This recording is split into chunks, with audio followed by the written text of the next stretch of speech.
Regarding the interview of Robert Galloway, the NYU professor over at Stern Business. This is one of the most frightening stats I've seen. According to Pew, more than 50% of men between the ages of 18 and 24 have never asked a woman out in person. I just find that so upsetting and rattling, because that means they're either not asking people out or they're asking them out online, where quite frankly, they can't demonstrate any sense of excellence. And I think the beautiful thing about human sexuality is sometimes you don't even know why you're attracted to someone. You like the way they smell, you find out they're funny, and that happens in person. But we need more third spaces, more places people can meet. I actually think it would be helpful to have in the senior year of high school a class called Adulting. And also, quite frankly, I think young men need guidance around how to express romantic interest while making the other person feel safe. And also that if you express romantic interest and ask someone out for coffee and they say no, you're both going to be fine. I mean, can things really be that bleak for young guys? I mean, that seems pretty bleak. I remember in the olden days, we used to, like, on Fridays and Saturdays go into the mall. Yeah. We used to try to approach every girl that we could. Yeah. So and that time I was batting 300. So that means 7 out of 10 girls would reject me. Yeah. And I would ask you this question: do you think these men could handle 7 rejections? Clearly, they can't handle one. Yeah. I mean, the reality is that whatever's happened in the last generation to make these young guys so scared, really, or so thin-skinned, it's going to bode very well for society. For example, China. China had that one-child policy for many years. Yes. So that means that when Chinese parents had a girl, because sometimes you have a girl, they would drown these kids and try again until they had a boy, because a boy could help with the farm. Now that, and this was like maybe 50 years ago that they had this policy, they just dumped it finally about 20 years ago, it looks like. But now they have a problem. They have way too many young men of really fighting age, and not enough women for them, nowhere near enough women for them.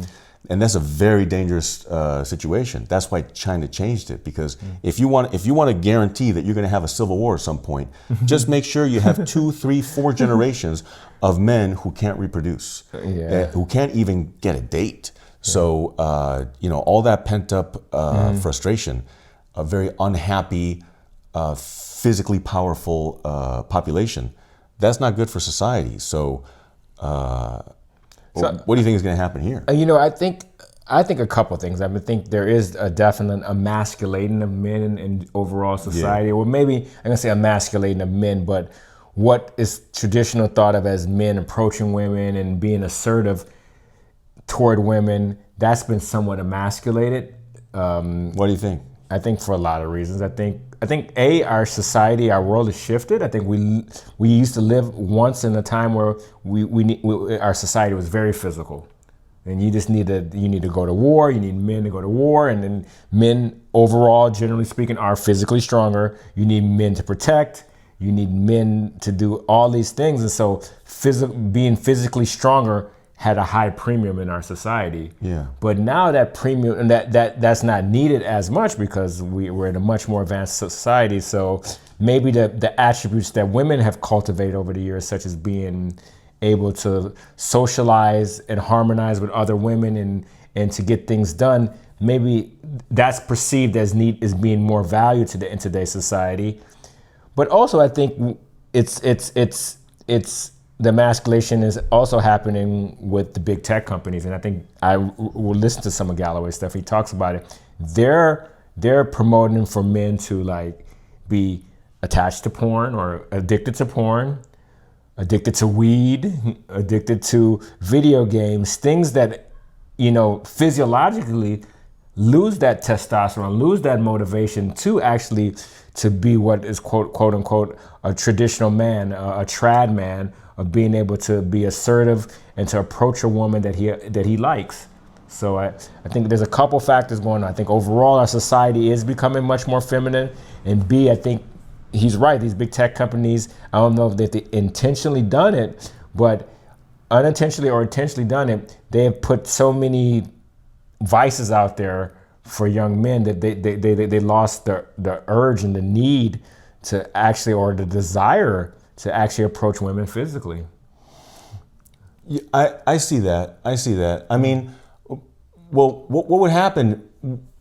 I mean, I have an idea what would happen if some of these average guys would approach a woman that they think is their equal. You know, they think, well, gee, I'm a 5, she's a 5, so gee, we should get a cup of coffee. Yes. Now, I know things I've read. The reality is, a guy who's a 5, whether it's let's just say a guy who's a 5 in looks, he doesn't have to look like a 5. And I'm not talking about looks maxing either, you know, and I'm not talking about driving a Ferrari. I'm talking about, you know, being on his grind, you know, being about his plan, you know. You're saying what's traditionally deemed as attractive in men. It's right. It's like being that guy that's on it. Right. He's on it. He looks like, even if he's young and he doesn't have any resources yet, he looks like, ooh, this one's going to get resources. This one's going to be able to protect and provide and this sort of thing. He has drive. He has his drive, yeah.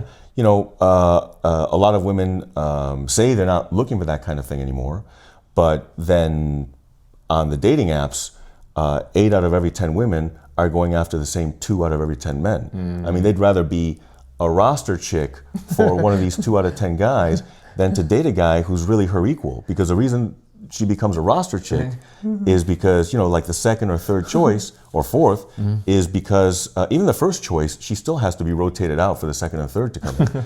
So the reason why I think these women take that is because they see themselves as worthy of what this fella, the attention this fella's can give. And they figure, well, eventually he'll get it in his head that he should be exclusive with me. When the reality is, male nature really is when he has that kind of optionality, absent love, there's no reason for him to just finally pick one when he has that optionality. So, you know, why buy the cow when the milk is free? Why buy the cow when the milk is free? And that, you know, that some people may say, oh, that's so distasteful. Yeah. But you know, come up with a better analogy that makes more sense, and folks will use it.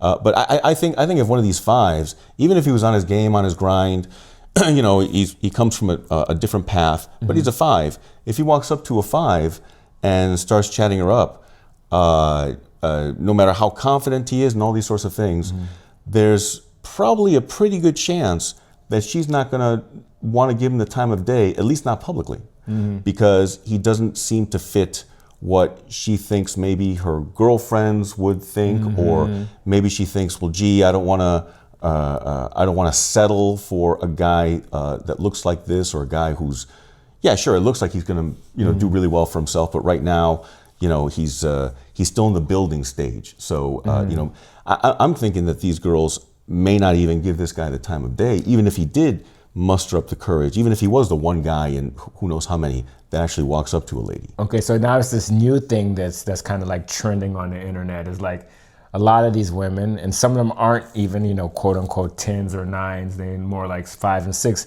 They have to date a guy that's making over $100,000 a year, and is over 6 feet tall. Yeah. And so if you don't make that, and in reality, that's probably only like maybe like under 10% of the male population that's making over, especially between the age group of 18 to 25. Well, let's add something else. Let's have the age range. You know, figure between 18 and 40. Yeah. You know, the prime dating ages, I suppose. That shrinks the number even more. And then it's you know, what race do you want him to be? Okay, now that shrinks it even more. Exactly. And then we're left with he's got to be single, no girlfriend, no wife. And a lot of girls say, especially when they're young, they say, well, gee, I don't want a man who already has children. I want to be his first wife. Okay, now we got way down.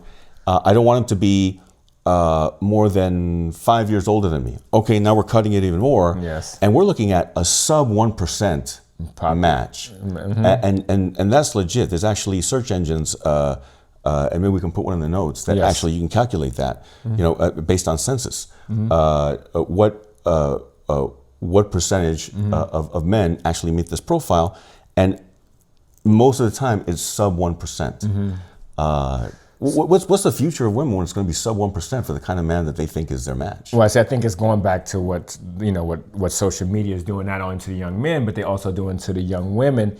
They're giving him like, this is the new standard for the Prince Charming. Yeah. And this new standard for Prince Charming is almost unattainable. I ain't gonna say unattainable, but it's like, it's promoting something where if you don't get anything close to that Prince Charming, then I got to keep on going. And I'd rather wait in line and be a roster chick, as you would say, than to date somebody that's maybe closer to my actually is my match. Yeah. But it's not that propaganda is not instilled in me. My propaganda is I can get that guy that's over 6 feet, right, that's making over 100,000, over 200,000, never been married, is my race, if I'm Asian, if I'm black, or whatever. And then like all these super preferences, and it's understandable, because I think women throughout the history have more preferences because of the fact that I know biologically women need somebody that's going to be a protector of them and their kids. That's the way women are wired. So they have a checklist. But now social media has kind of influenced what that checklist should be, and I think that's kind of throwing off the whole dynamics between men and women, and young men and young women. So I'm glad you brought that up. So there's this field called evolutionary psychology, which is evolutionary psychology and evolutionary biology. And one of the biggest names in that field is University of Texas at Austin professor. His name is David Buss. And he and many others propose a theory that we're not blank slates when we're born. Men are hardwired in a certain way because we're males of our species, and women are hardwired that way because they're females of our species. And despite the fact that we live in this modern world and with modern conveniences, and we have condoms and birth control pill and all these sorts of things, that's great. That opens up the world for all kinds of things, just like cars and rockets open up the world for us. But we can't change the 2 million years of evolution that brought us to the modern world. We can't do it without hundreds of thousands of years of further evolution to take us to whatever the next adaptable place is, the next place we adapt to. But women have a preset, just like men have a preset. The women's preset is to find the strongest, best mate that they can have under their circumstances. And because women were physically weaker than men, now whether or not women participated in the hunt, I imagine they did. Women can be strong enough for the hunt just like men. But if they're pregnant, then they have to stay behind, or if they're one of the women that stays behind to help with the kids, while the men and some of the maybe infertile women or women that are not fertile at the moment but are strong and can help round animals up for the stronger, older teenagers to spear the animal down, they can still participate too. So it's not about women are down here and men are up here. It's different roles. Sometimes the Venn diagram overlaps and they can both do the same thing, but different roles, and it's all due to hard wiring. Now, we're human beings. We have this beautiful big brain, an extra thing that sits on top that the other brains don't have of the other animals. It's the prefrontal cortex. And we can actually maybe rewrite a little bit of our software through study and self-improvement and brain hacking and maybe some monitored chemical mind expansion substances. But the reality is that we have this hard wiring, and women do look for a certain kind of male, and men do look for a certain kind of female, and it's our preferences. So ladies can't help men for immediately in a perfect world saying, yes, younger, more fertile, and more pretty, and men can't get twisted about women about saying, big, strong. You got to be tall. Yeah, you got to have the confidence. You got to be able to show you can lead. You have resources. A woman can lead too, but generally speaking, we're talking about the bell curve. If they haven't rewired themselves through, parental influence, environmental influence, or their own self-improvement influence, women are going to be predisposed to lean a certain way, and men are going to be predisposed to lean a certain way. And any time that we, without doing the work, Rich, without doing the work, anytime a human being, male or female, deviates from what their natural inborn inclination is, without having done the work to do a little rewiring, so they can be, so women can lead and men can nurture, then you wind up with it's a mismatch, because your skills are not prepared to do the thing, and then that may be where you get a lot of anxiety, a lot of depression, a lot of neuroticism, all kinds of things like that. Leading to drug use, what Professor Galloway talks about. That's right, especially overconsumption of marijuana at that age group. And then also, you said prefrontal cortex, and when we're young, especially young men between the ages of 18 25, our prefrontal cortex is not quite that developed, That's right. especially to our female counterparts and stuff like that. Yeah. So what do you think about that, since our hardwiring is like it is for millions of years, that Homo sapiens been around, or maybe hundreds of thousands of years. I don't know how long they say Homo sapiens been around. So I think 200,000-300,000 is the latest. They were anatomically, brain, everything. Okay. It's the way we are now is the way we were then. It's just one day, 8,000 years ago, we all decided all over the world, the few humans in the world was like, let's start agriculture, all pretty much in the same 500-year period. And then we started agriculture, and then civilization popped up all over the world at the same time. That might be a good conversation for a future pod, because that's a little too coincidental. It all happened at the same time. It's very coincidental. Yeah. But going back to what I was saying, like, we're hardwired this way for 200, 300,000 years. And especially in particular, we're talking about young men, but social media is feeding the prefrontal cortex something different. What do you think that's happening? You said a mismatch or a mismatch that's happening, where it's causing probably like a lot of anxiety, because the AI nervous system can't handle this when we think we should be this way and we're going that way. And our brain is telling us this. It's just like, we wonder why people become incels and do these things that are being done quite often now, where there's mass shootings, there's other things like that. What else do you think can happen in this situation when you have such a mismatch? And I think it's also for the females too. They're having a mismatch too. Like they're saying that, they're being fed through social media. You don't need a man. You can live your happiest life ever by yourself. And even though a lot of studies show that women tend to do better on their own than men. So you don't need a man, all this sort of thing. But your booty needs to look like this, and you need to post these kind of pictures, and you're a failure if you don't get X number of likes or tons of DMs, guys in your DMs saying, show me more. So you do it for other women, though. I think women do it for other women. They never do it for other men. Yeah, right. That's the funny part. But going back to what I was saying, what other consequences you think is going to happen on the individual level and the societal level? Yeah, societal is a little bit complicated, because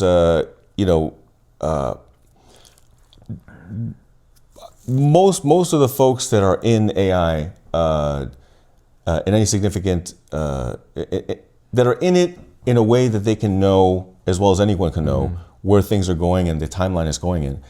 They're talking about 5 years before we see. Within 5 years, we're going to see real disruption, mostly in the white collar jobs, because the robotic stuff is. There's no way we can do robots as to replace the bulk of the labor force without Elon or Bezos lassoing one of those big rocks in the asteroid belt and towing it back, put it in orbit around the moon, and start chipping away to get those rare earth minerals.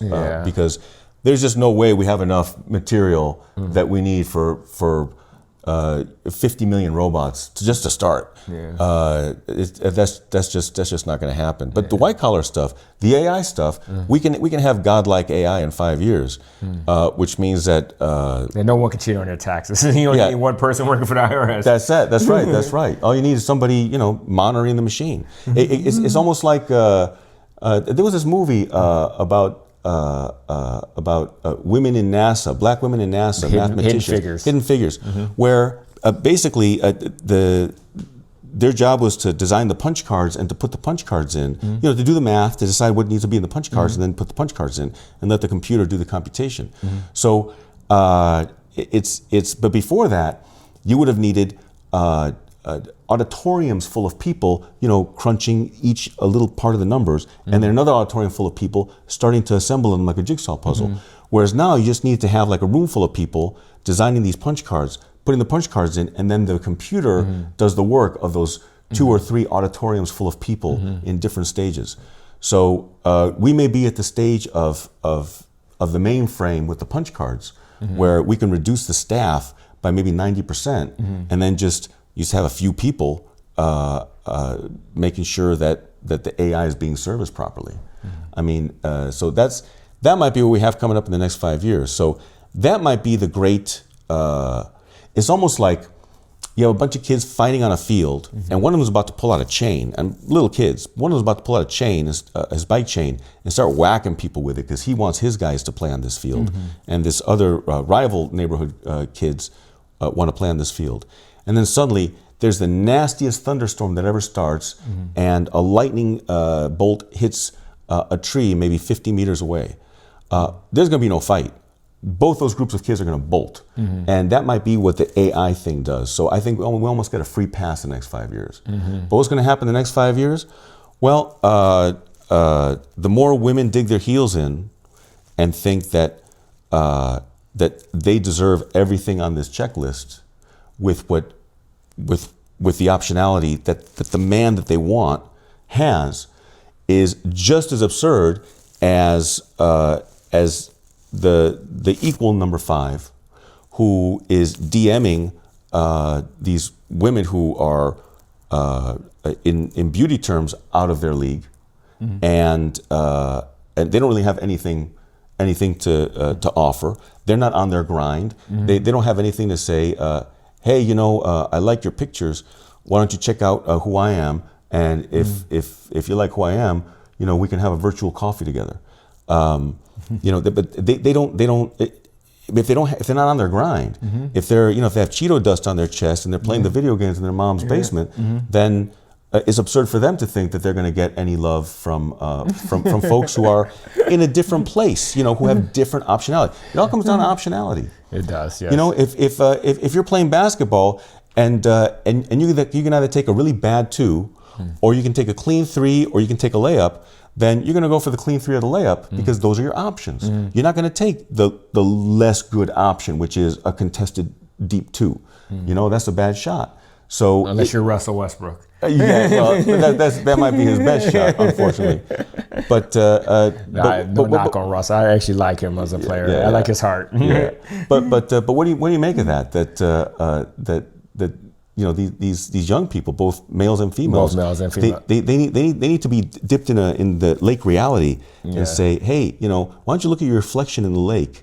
You guys belong together. You shouldn't be snubbing each other. You should be meeting and greeting each other. And I think that's the thing. Like you see it now more than ever. Every guy has to date the hottest girl out there, and every girl has to date that guy that's over 6 feet. And then see, like LA, 100,000 is not even enough. Over 300,000. So you see that going on more and more. And I think we all do need everybody. I think in overall general society, I think not everyone, but as a society as a whole, I think we've been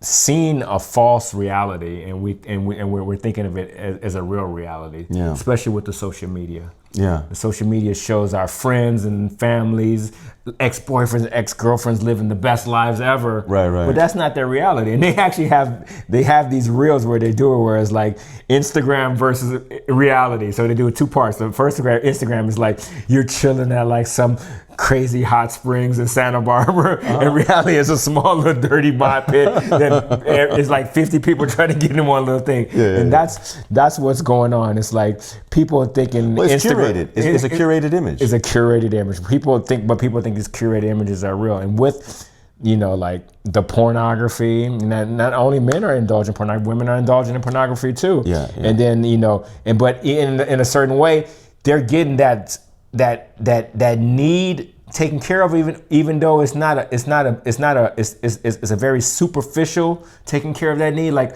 attention. Women love attention. There's nothing wrong with that, but it's nothing like having the attention of a man that really adores them, and that's the love of their life. Yeah.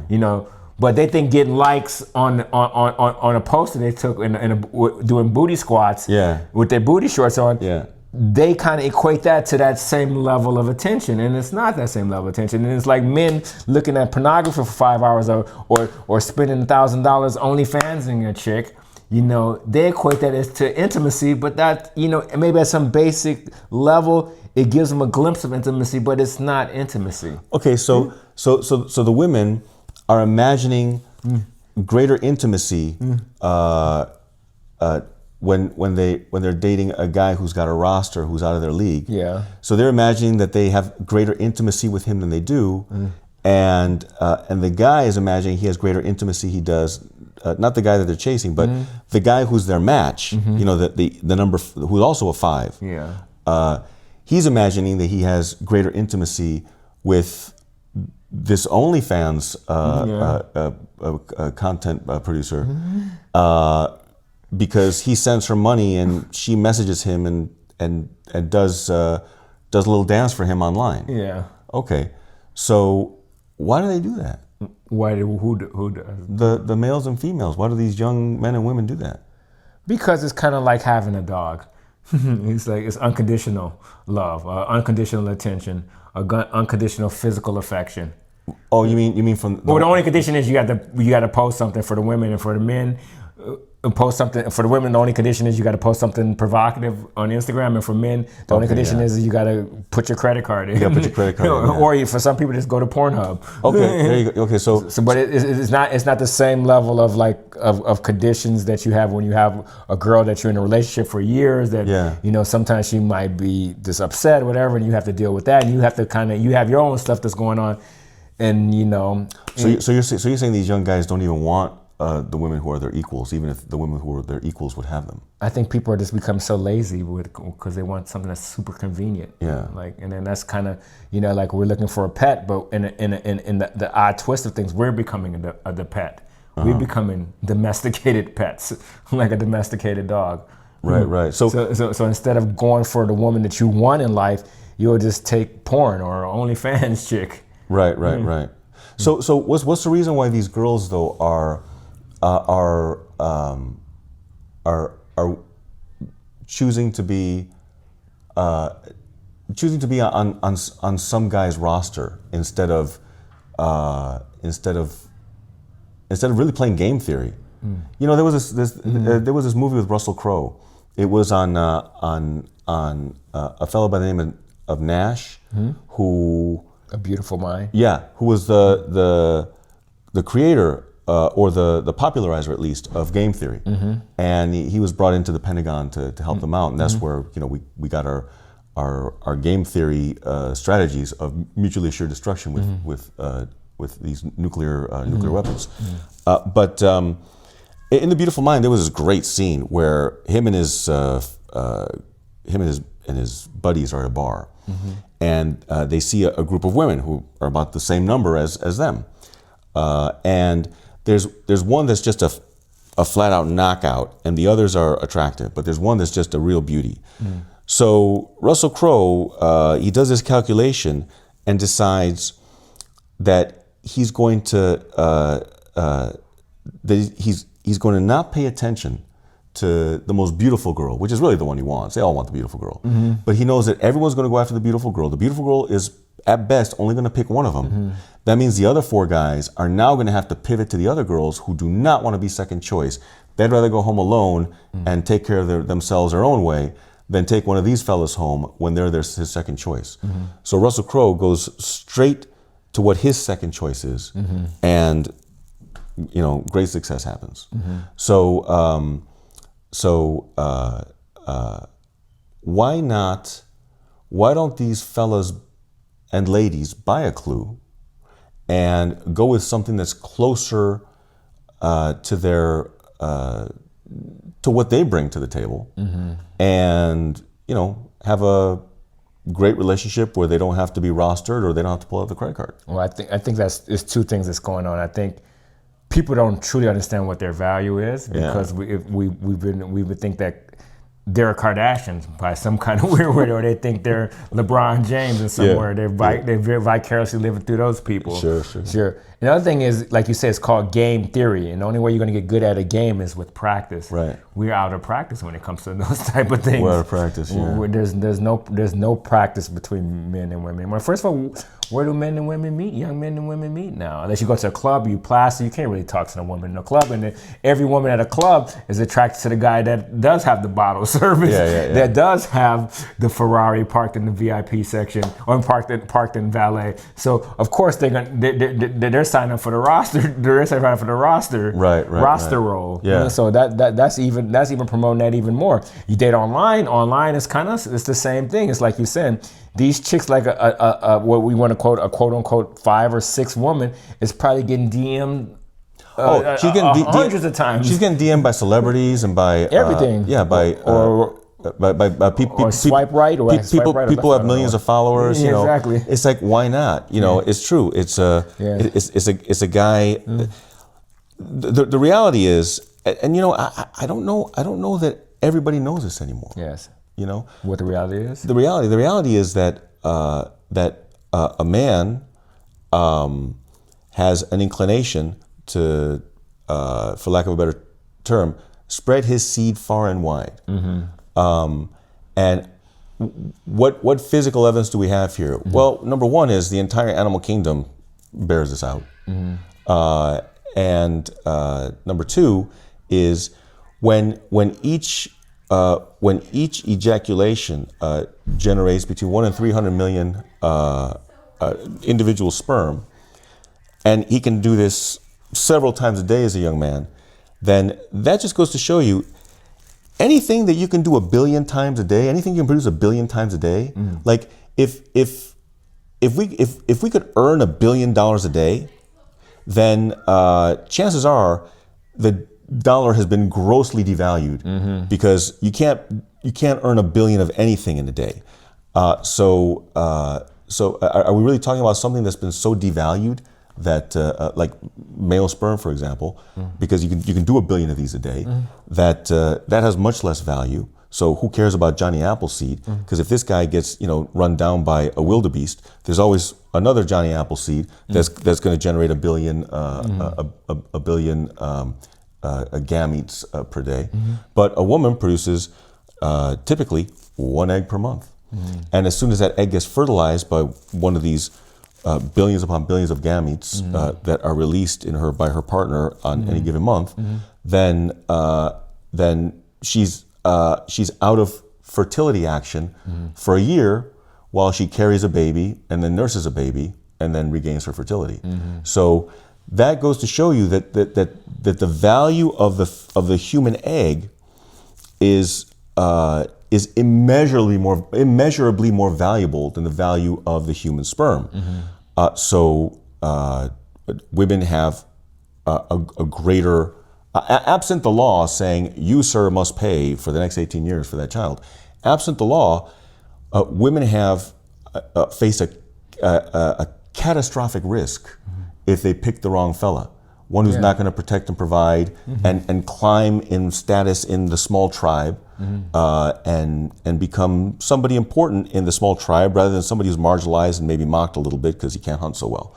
So she has to make sure she picks the right hunter who's going to do the right thing and who's going to care for her for the 2 years or so that they're going to be together before they very amicably find another mate in the tribe and do it all over again. So clearly women have so much more to protect than men. A man, if he can do his Johnny Appleseed routine, historically, typically, if he can do his Johnny Appleseed routine with a woman that likes him and smiles at him and wants to hear what he has to say, especially for a young man, even if he's a 7, I'm not so sure he's not going to introduce afford to his friends if she's saying the right things. So, but I don't think you can say the same in reverse unless we're talking about a man with a lot of resources and we're talking about an older lady. Well, I think it's like this. It's like if you were shooting with a 1950s Ansel Adams camera, that's women, you're going to maybe have 1 or 2 or 3 shots to take a good photo of that mountain, of Yosemite Valley. Sure. And the men are the iPhone 17 Pro Max. You can shoot as many times as you want. If you don't like it, you can delete it. That's it. So the picture has almost no value because you just hold that button down. You just shot 50 photos, and then one of them's going to be good. Yes. Whereas a little rangefinder, 1 click at a time. Yeah. And before the light changes, you may have 3 clicks, and then one of those better be great. But I think the weird thing about it, and I think we talked about it before in the past, is that women think they got the iPhone 17 Pro Max now, and they don't. They still got the Ansel Adams 1950s camera. So I think it's relative. Yeah. I think women think, I think men think. Yeah. Well, I think we have two problems. We have one, young men are thinking that they don't have any camera at all. Yes. Which is why they have no confidence. I mean, how can you think you have an iPhone 17 when the people you're going to be approaching and really trying to impress have a 1950s camera? Then you would have all the confidence in the world. But clearly, these young fellas, they don't have that kind of confidence. So they don't think they have a camera at all. And as far as the women are concerned, so feminism is great. When Gloria Steinem said, the truth will set you free, but first it's going to pitch you off. She was talking about both men and women, because the ladies, you're going to be a little pissed off too, because now that we're burning our bras, we actually have to be accountable now. Like if we say something out loud in public, we may get men to challenge us on what we're saying. And they won't be challenging us because we're women. They won't be challenging us because they want to sleep with us. They'll be challenging us because they're challenging what we said in an honest intellectual academic debate. And they're going to challenge us, and then we're going to have to step up and defend our positions in a rigorous, honest intellectual way. And sure, in academics, no problem. But when we see it drift down into male-female dynamics, what do you think? Do you think that women have improved their ability to take personal responsibility? In other words, back what they say rather than pivot to protect their egos by gaslighting and shaming and have this overwhelming need to be right. Do you think that that's going into the rearview mirror, or do you think that that's just the women and children first thinking in conflict with I'm a boss lady and I can do everything? I think it's even going more, because I think this is also the problem why a lot of young men don't have confidence, because they kind of see their mothers did this to their father, kind of this emasculating of the man, and the shaming, the gaslighting, and using things when being a woman when it's convenient to be a woman, but being an equal when it's convenient to be equal. So it's almost a double standard in many ways.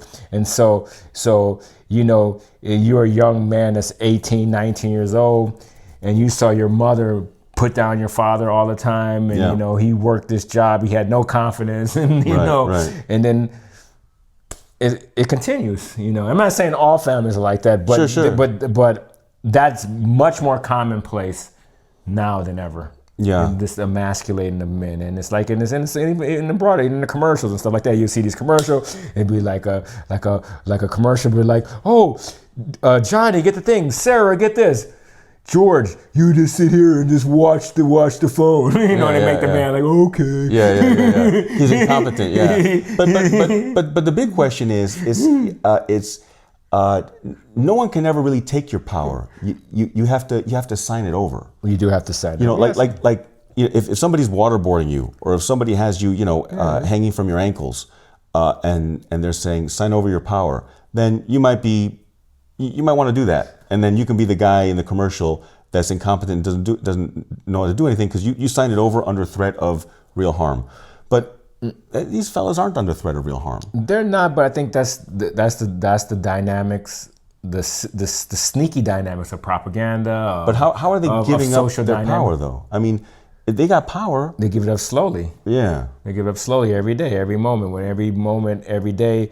When, you know, of course you need to harmonize with your partners and stuff like that. Yeah. But you, as any person, even a woman too, goes both ways. You can't let the other person run over you as a person. And then, and you know, and definitely if you're a man, you have to stand your ground for certain things, you know. Certain things, you know, you can live with, you can cool with, you know. It doesn't make sense to argue over every little thing because that's going to be too draining for everybody. Right. And then, but I think a lot of men over time just kind of gave that power away completely. They gave it away. Yeah, and it wasn't a waterboarding type of thing, or like you were having your nails pulled out by some rogue CIA agent. But it happened slowly, you know, and that is the power of media, of mass marketing, of you know, I even call it propaganda in a lot of ways. I think there is overall propaganda to shift us into a much more feminine society. Yeah. Well, the responsibility really lies on each individual guy. Who gave it up. Just like the responsibility lies on each individual woman who decided that she was better off waiting and not settling, even though settling would have meant. That's almost like saying, I won't settle for the car I can afford. I'm going to hold out. So I get a Bugatti. For the car. Yeah, for the car that I deserve. It's like, yeah, but you can't afford what you think you deserve. Yeah. So you really only deserve what you can afford. Yeah, exactly. And what we as human beings can afford is, what do we bring to the table? You know, let's talk about kindness. You know, if we're a 4 on a 0 through 10 in kindness, then that's going to impact what we deserve. You know, and I know it's almost like taboo to now say, sir or madam, the relationship you're seeking, you don't qualify for that in your current state. And it's almost like a crime to say that to somebody now, because it's saying no. You have equal humanity as every other human on the planet. It's just this person, male or female, that you're looking at has a very different optionality than you do. Yeah. And just like you are not looking in certain areas for folks, they are not looking in a certain area for folks. They're not looking in your area for folks for anything long term. If you're a guy and you have a woman with attention to you in this area, it might be because you have good resources, or it might be because you know people, which would be a resource that she can leverage, or you can get her access, which again is resource. So I guess we're just talking about she's willing to give the guy a time of day if he's got resources. And I'm not saying paying her like a sugar baby. I'm saying, oh, come with me, you know, and then you meet people. Oh, come with me, yacht party. Okay, you meet people. And then it goes on, and then that's how she expands her social circle, and then, you know, her followers jump, and that's clout. That's currency for some folks. And with the dudes, there's really nothing to be gained by whipping out that credit card and doing the OnlyFans. So a woman, if she decides, I do have a limit, I'm not going to deceive myself into thinking that if I stay the night with the guy with the yacht, or with one of the friends of the guy with the yacht, that's going to work out well for me with regard to this guy. They may make a calculation and say, well, yeah, this will be fun. You know, there's a song that says, fuck a guy on his boat in the summer just for the fun of it, that kind of thing. Yeah. It's drop dead gorgeous. So yeah, if they want to do that, hey, let them do it. But don't expect. But yeah, but don't expect. But then that lowers the value that someone's going. the lowers the value that someone's going to pay for time with that lady. And what I mean by pay is emotional. Pay with emotion. Pay with commitment. Pay with interest. Pay with thinking, gee, eventually maybe mom will meet this one. You know, it's unfortunately what young men don't realize is they got to get that Cheeto dust off their chest. And what young women don't realize, and women in general, is that if they want to be on the short list to meet mom, then there's certain behaviors that really maybe need to be curtailed. Now, it's not important to them because they get in the media and they're saying, you know, you go girl, you know, no one's going to tell you what to do and that sort of thing. And it's true. No one's going to tell any human being what to do. You know, we all have our humanity and we all have the rights of humankind, and we're all free. But we're not free of consequences. You know, like if we have our suede jackets on and we go out in a pouring rainstorm, we're not free of the consequence that those suede jackets are going to have a whole lot of patina on them by the time we get out of the rain. And that's not because we're bad guys. It's because the rain is wet and suede is not a big fan of water. So it's the consequences that human beings get when they behave a certain way are not a punishment. They're just natural consequences. Cause and effect. Just like we can't get mad at women for being hypergamous, for wanting to elevate their status. We can't get mad at women for in the bell curve, the majority, for monkey branching. You know, being with one guy that they're really kind of fallen out of already, but you know they're still there, and then they monkey branch. They don't leave this one until they've got a hold of the next one. You know, that's the safest thing for a woman to do, and many do it, not all. A man is less likely to leave the woman.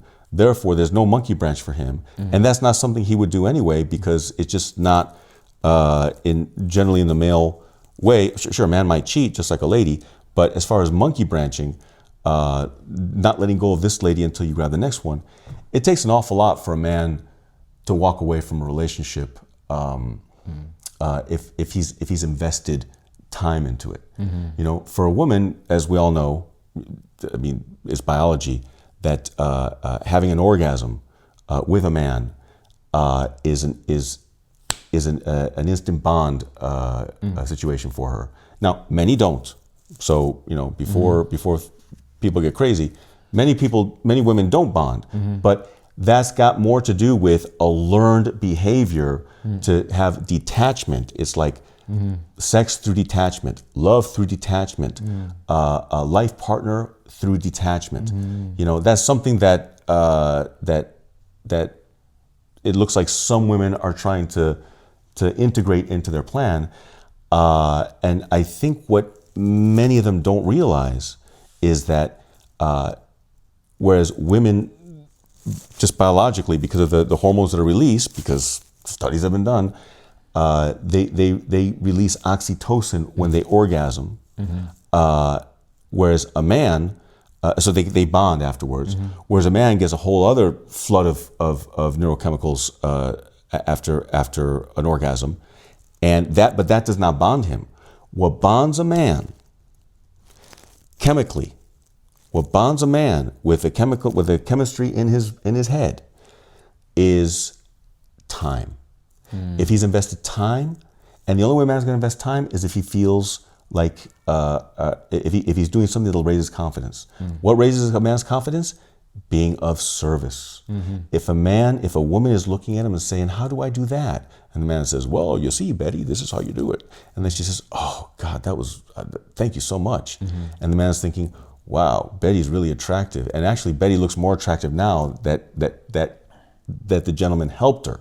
Because that's what makes a man feel valuable. That's what gives him confidence, and that's what makes him want to take a woman. Unless he's a true, sociopath and just thinks, "Oh, gee, I'm God's gift to every woman, and they all want me." No. The way to become, if you're a rock star, you can think that. But the way to become a rock star, if you're not, to Miss Betty that's sitting across from you at the coffee shop, is be of service to her. and you'll feel like a rock star if she makes you feel like a rock star. So that's really what, naturally speaking, and if comment if I'm wrong. If you think I'm wrong, tell me I'm wrong. Tell me I'm out of my mind. It'd be nice if you could point me in the right direction, because I'd like to be disabused of my wrong information if you can show me it's wrong. But I don't think we're going to get a lot of evidence that what I'm saying is wrong. No, I think you hit it right on the nail.